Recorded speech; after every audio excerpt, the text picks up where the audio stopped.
Sebelum kita masuk ke videonya, ayo subscribe dan nyalakan lonceng notifikasi. Betul. Yang ASN, betul. Silakan. Betul. Kalau yang swasta gimana, Mas Tino? Nah, kalau yang swasta ini pengaturannya agak berbeda.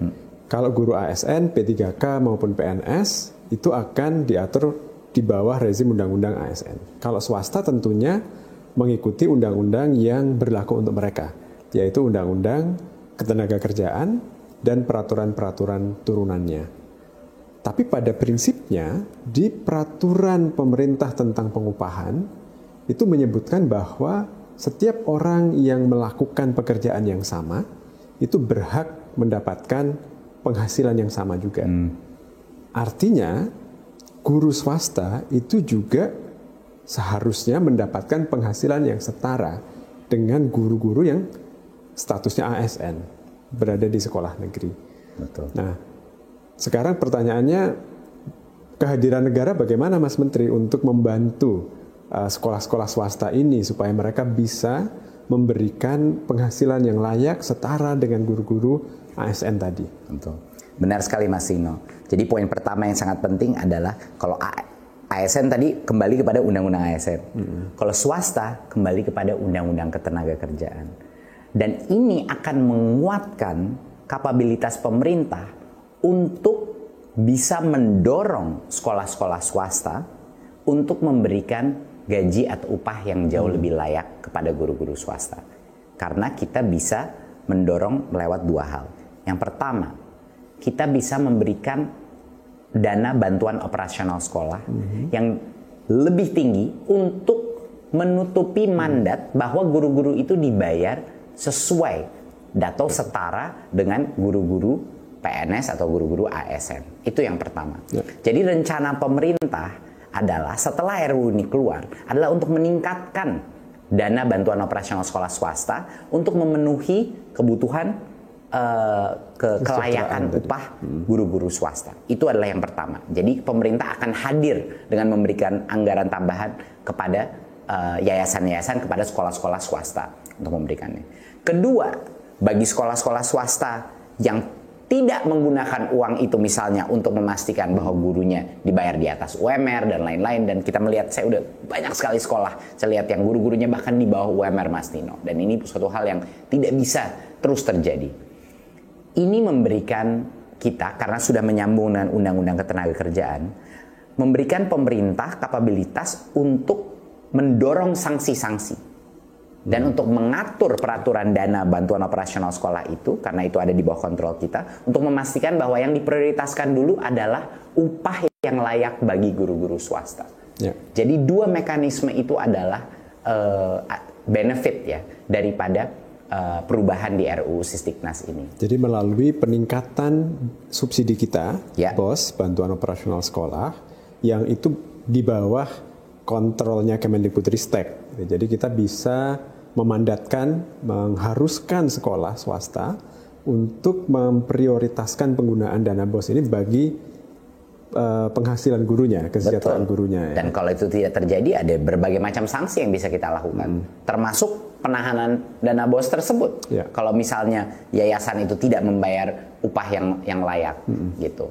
Jadi itu adalah garansi check dan balance yang akan kita lakukan kepada sekolah-sekolah swasta. Dan yang kedua tadi, justru karena ikut Undang-Undang Ketenagakerjaan yang aturan turunannya sudah sangat detail, sangat lengkap, melindungi hak-hak pekerja, justru karena itulah guru-guru di sekolah swasta ini bisa lebih punya kepastian hukum sebenarnya ya. Betul. Karena tidak dikecualikan lagi. Betul. Sekali lagi, kembali lagi. Masalahnya di guru swasta, kenapa banyak guru dibayar UMR dan lain-lain? Karena ini ada pengecualian guru di undang-undang guru dan dosen dengan adanya namanya disebut tunjangan profesi. Jadi baliknya ke situ lagi Mas Tino. Ujung-ujungnya buat guru negeri, guru swasta, guru honorer, semuanya ini seperti yang Mas Tino bilang, tersandera dengan konsep tunjangan profesi guru. Padahal di Undang-Undang ASN dan di Undang-Undang Ketenagakerjaan itu bisa jauh lebih terlindungi dan bisa langsung mengalami peningkatan kesejahteraan. Itu sebenarnya. Oke Mas Menteri, jadi guru swasta akan diatur melalui peraturan perundang-undangan yang mengikuti Undang-Undang Ketenagakerjaan.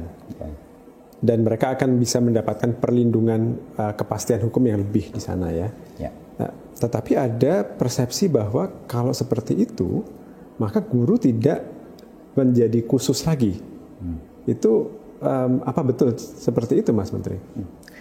Mas Tino, hampir semua profesi, mulai dari pegawai sampai dengan CEO di seluruh Indonesia itu dilindungi oleh Undang-Undang Ketenagakerjaan. Jadi itu merupakan suatu wadah regulasi yang tugasnya untuk melindungi semua profesi, semua pekerja di seluruh Indonesia. Jadi termasuk guru, termasuk CEO, dokter, insinyur, dan lain-lain. Jadi ini bukan sesuatu yang baru atau sesuatu yang ingin merendahkan guru, tapi malah untuk memastikan bahwa guru mendapatkan perlindungan yang seluruh sektor ekonomi kita juga mendapat perlindungan tersebut. Ya, jadi Undang-Undang Ketenagakerjaan ini melindungi siapapun yang bekerja di luar pemerintah, gitu ya. Intinya. Oke. Nah, saya ingin kembali ke sesuatu yang disampaikan Mas Menteri di awal tadi tentang guru PAUD, guru non formal, pendidik yang ada di pesantren. Kenapa kita melakukan perubahan tentang status mereka melalui rancangan Undang-Undang Sisdiknas ini, Mas Menteri? Jawabannya sangat sederhana, karena mereka itu guru. Mereka itu guru.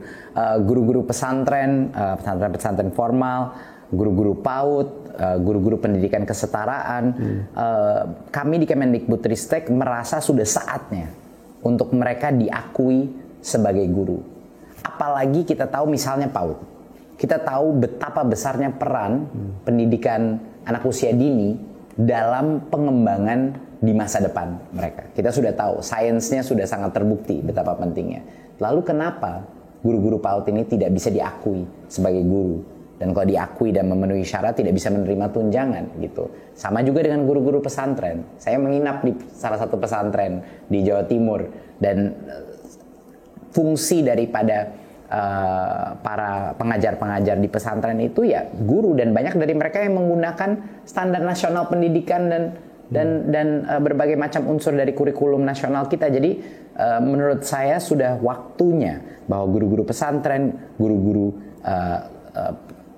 sekolah kesetaraan, dan guru-guru PAUD itu diakui sebagai guru. Jadi sangat penting menurut saya bagi kelompok-kelompok ini untuk menyuarakan dukungannya terhadap RUU Sisdiknas ini, agar masyarakat juga bisa mengerti kenapa mereka harus dan patut diberikan hak dan kesejahteraan yang sama dengan guru-guru lain. Itu bagi kami sangat penting bahwa ini tersebar berita bahwa kelompok-kelompok yang saat ini belum diakui sebagai guru akan bisa akhirnya mendapat kesetaraan sebagai guru.